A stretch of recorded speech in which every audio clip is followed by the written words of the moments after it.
মা বাবার মৃত্যুর পর দুই বোনের ভাগ্য বদলে গিয়েছিল। বড় বোন পূর্ণিমা অনেক পরিশ্রম এবং মেধা খাটিয়ে সেনাবাহিনীর অফিসার হওয়ার স্বপ্ন পূরণ করেছিলেন এবং মা বাবার স্বপ্ন পূরণ করেছিল। তার ছোট বোন সামিয়া, তার বয়স এখনও মাত্র 14 বছর। সে পড়াশোনা নিয়ে অনেক ব্যস্ত। তাই একদিন হঠাৎ করে পূর্ণিমা ভাবলো যে তার বোনকে নিজে গিয়ে স্কুলে দিয়ে আসবে। তারপর একদিন সকালে দুই বোন রেডি হয়ে রাস্তা দিয়ে যাচ্ছিলেন এবং হঠাৎ করে একজন বাইক এসে তাদের সাথে অ্যাক্সিডেন্ট করে বসে এবং সেই বাইকের উপরে ছিলেন ইন্সপেক্টর বিজয় কুমার। তারপর ইন্সপেক্টর বাইক থেকে নেমে রেগে গিয়ে বললেন, এই তোমরা কি চোখে দেখতে পাও না? এখন যদি কিছু হয়ে যেত তাহলে দোষ কার দিতা? চোখ কি বাসায় রেখে এসে রাস্তায় হাঁটো? এই কথা বলে ক্ষিপ্ত হয়ে ইন্সপেক্টর পূর্ণিমার গালে জোরে একটি থাপ্পড় দিলেন। আর থাপ্পড়টি এত জোরে ছিল যে পূর্ণিমা ঘুরে মাটিতে পড়ে গেলেন। আসলে ইন্সপেক্টর জানতো না যে এটা কোনো সাধারণ মেয়ে নয়, এ হলো সেনাবাহিনী অফিসার পূর্ণিমা।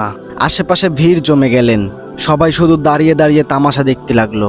এবং পূর্ণিমা বলল, স্যার, আমাদের তো কোনো দোষ ছিল না, আমরা রাস্তা পার হচ্ছিলাম, আর আপনি এত জোরে বাইক চালাচ্ছিলেন যে আপনি বাইক কন্ট্রোল না করতে পেরে এসে আমাদের সাথে অ্যাক্সিডেন্ট করে বসলেন। তাহলে এখানে দোষ তো আমাদের নেই, আপনি শুধু শুধু কেন আমাকে থাপ্পড় মারলেন? এই কথা শুনে ইন্সপেক্টর আরও ক্ষিপ্ত হয়ে গেলেন। তারপরে সে আরও একটা চড় মারলেন পূর্ণিমাকে এবং বললেন, এই রাস্তা কি তোর বাবার নাকি যে তুই যেমন খুশি তেমন হাঁটবি? আর আমার যেভাবে যে সেভাবে আমি বাইক চালাবো, তুই রাস্তা দেখে হাঁটবি।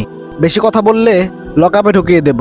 এইসব দৃশ্য দেখে তার ছোট বোন কান্না করে ফেললো এবং বলল, আপু চলো, আমরা এখান থেকে চলে যাই, এদেরকে ছেড়ে দাও না, চলো।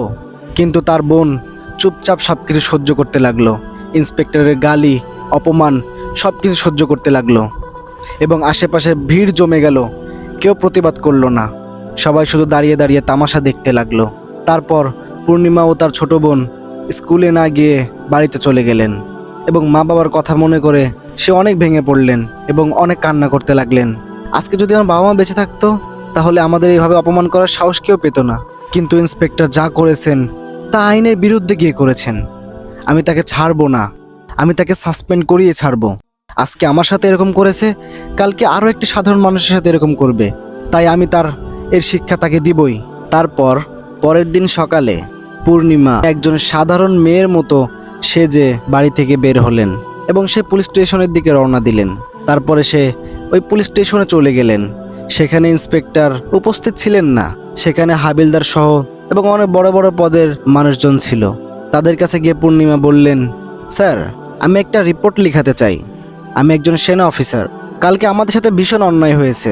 ইন্সপেক্টর বিজয় কুমার আমাদের সাথে যা করেছে সে আইনের বিরুদ্ধে গিয়ে করেছে। এইভাবে পূর্ণিমা তাকে সব কিছু খুলে বললেন এবং সেই পুলিশটি সব কিছু শোনার পরে বললেন যে আসলে সে অন্যায় করেছে, সে আইন লঙ্ঘন করেছে। কিন্তু সে বললেন, দেখুন ম্যাডাম, এই কেসটা তো আমার পক্ষে নেওয়া সম্ভব না। আপনি এক কাজ করুন, আপনি কিছু প্রমাণ জোগাড় করুন।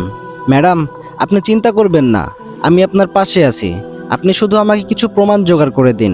তারপরে এই কেসটি অনেক উপরে নিয়ে যাব এবং ইন্সপেক্টর তার অপকর্মের শাস্তি দেব। এই কথা শুনে পূর্ণিমা মনে মনে ভাবতে লাগলো, যেভাবে হোক প্রমাণ জোগাড় করতে হবে এবং এই ইন্সপেক্টরকে সাসপেন্ড করে ছাড়তে হবে। এই ইন্সপেক্টরের অহংকার আমি ভেঙে দেব। তারপরে পূর্ণিমা সেখান থেকে বাড়িতে চলে আসলো এবং সে মনে মনে ভাবতে লাগলো যে কি করবে এবং কিভাবে সে প্রমাণ জোগাড় করবে। তারপরে হঠাৎ করে তার মনে হলো যে বাজারের ভিতর রাস্তার উপরে তাকে চড় মারা হয়েছিল, সেখানে হয়তো আশেপাশে কোনো সিসিটিভি ক্যামেরা থাকবে আর সেখান থেকে সেই ফুটেজগুলো পেলে তার প্রমাণ হয়ে যাবে। তারপরে সে তৎক্ষণাৎ সেখান থেকে বেরিয়ে পড়লেন এবং সে বাজারে চলে গেলেন।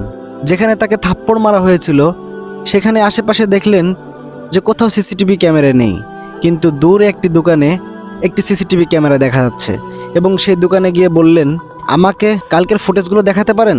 তখন সেই সোনার দোকানদার বৃদ্ধ লোকটি তাকে চিনে ফেললেন যে কালকে তার সাথে এরকম করা হয়েছিল। তারপরে সে বললেন, তুমি ফুটেজ দিয়ে কি করবে? সে একজন ইন্সপেক্টর, তার বিরুদ্ধে তুমি কি করতে পারবে? তুমি একটি সাধারণ মেয়ে, সে তোমার ক্ষতি করে ফেলবে। তারপর পূর্ণিমা জোর গলায় বললেন, আঙ্কেল, আমি একজন সেনা অফিসার, আমার ভিতরে সেই ক্ষমতা আছে। আর এই ইন্সপেক্টর যা করেছে তা ভীষণ অন্যায় করেছে।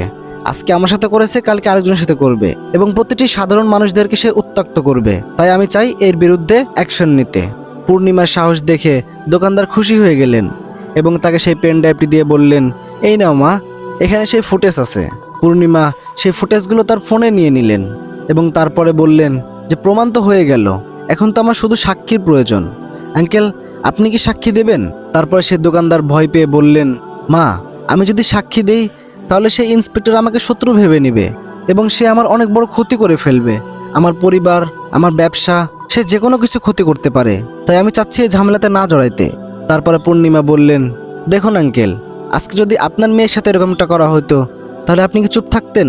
আপনি যদি সাক্ষী দেন তাহলে সমাজের ভালো হবে, সমাজের সাধারণ মানুষের সাথে এরকমটা হবে না এবং অহংকার ইন্সপেক্টর তার অপকর্মে শাস্তি পাবে। এই কথা শুনে দোকানদারটি সাক্ষী দিতে রাজি হয়ে গেল এবং পূর্ণিমার মনে অনেক শক্তি জোগালো। তারপরে পূর্ণিমা খুশি হয়ে সেখান থেকে বেরিয়ে সেই পুলিশ স্টেশনে চলে গেল। সেখানে গিয়ে পূর্ণিমা সকল প্রমাণ সেই পুলিশটিকে দিলেন এবং সেই পুলিশটি সকল প্রমাণ ও সাক্ষী পেয়ে সে বললেন, এইবার ইন্সপেক্টরের অপকর্মের শাস্তি পেতেই হবে। এই কথা বলে সে আইপিএস অফিসার এবং ডিএম এবং অনেক বড় বড় লোকেদের সাথে কথা বললেন এবং সবাই মিলে একটি মিটিংয়ের আয়োজন করলেন এবং সেখানে সবাই সিদ্ধান্ত নিলেন যে কোনো মেয়ে হোক তাকে সম্মান করা পুলিশের দায়িত্ব।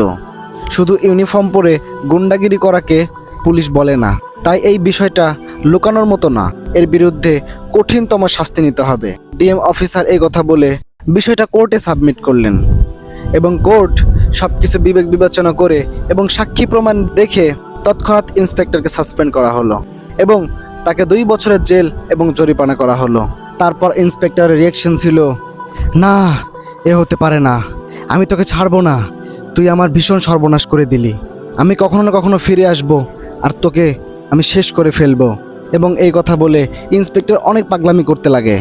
তারপরে সেখান থেকে কিছু পুলিশ সদস্য তাকে ধরে নিয়ে চলে গেল। তারপরে পূর্ণিমা মুচকি হেসে বললেন যে তুই আমার কিছুই করতে পারবি না, তোর মতো অহংকারীদের শাস্তি দেওয়াই আমার কাজ। তো বন্ধুরা, আজকের এই গল্প থেকে আমরা শিখতে পারলাম যে অহংকার খুবই ধ্বংসের একটা কারণ। তাই অহংকার করা বোকামি ছাড়া আর কিছুই নয়। আজকে ক্ষমতা আছে, কালকে নাও থাকতে পারে। তো বন্ধুরা, আশা করি গল্পটা তোমাদের খুবই ভালো লেগেছে। যদি গল্পটা ভালো লেগে থাকে তাহলে অবশ্যই চ্যানেলটিকে সাবস্ক্রাইব করে দিও এবং ভিডিওতে একটা অবশ্যই লাইক করে দিও আর তোমাদের মতামতটি অবশ্যই কমেন্ট বক্সে জানিয়ে যেও। তো ইনশাল্লাহ আবারও দেখা হবে পরবর্তী কোনো গল্পতে। তো সে পর্যন্ত সবাই ভালো থাকো, সুস্থ থাকো। আল্লাহ হাফেজ।